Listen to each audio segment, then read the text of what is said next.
আসসালামু আলাইকুম দর্শক, আমরা ইতিমধ্যে জেনেছি যে একটি নির্মম পরিণতি সৌরভের।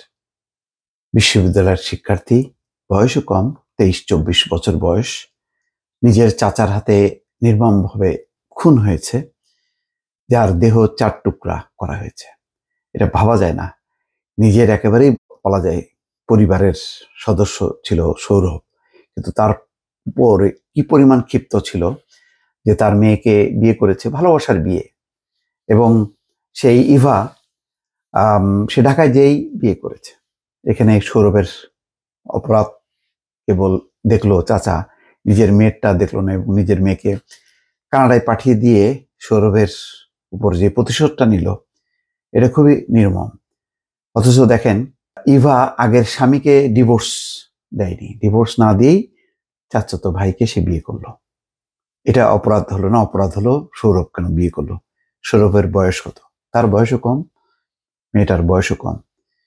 তো সমকাল এটি আরেকটি রিপোর্ট করেছে, আগের স্বামী কানাডা প্রবাসী আব্রাহিমকে ডিভোর্স না দিয়ে চাচাতো ভাই বিশ্ববিদ্যালয়ের শিক্ষার্থী ওমর ফারুক সৌরভকে বিয়ে করেন ইশরাত জাহান ইভা।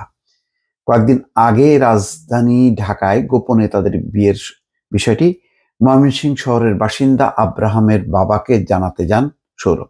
অর্থাৎ এই বিষয়টা সৌরভ আনুষ্ঠানিকভাবে জানাতে গেছে নিজের চাচা বা ইভার বাবাকে।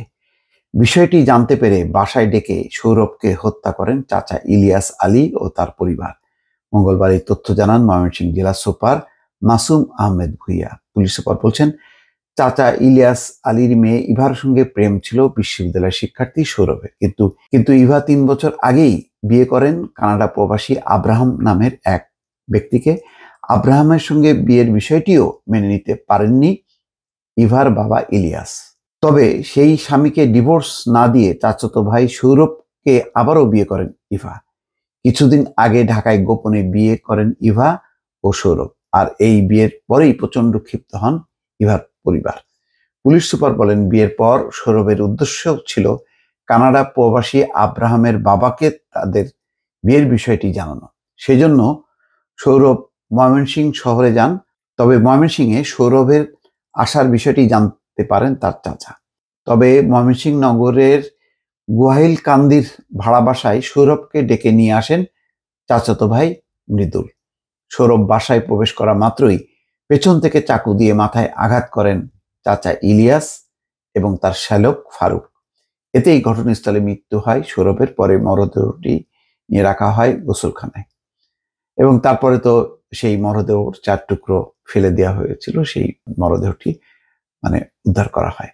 তো দেখেন কত নির্মম একটা কাহিনী, যে নিজের কন্যার অপরাধটা দেখলো না, সে কন্যা চলে গেল কানাডাতে, আর ভাতিজা তাকে কি নির্মম ভাবে হত্যা করলো নিজের চাচা। এগুলো আসলে এগুলো কিছু কিছু ঘটনা ঘটছে বাংলাদেশে এরকম, যে সিনেমার কল্পকাহিনীকেও হার মানাচ্ছে। দর্শক, ভালো থাকবেন। আল্লাহ হাফেজ।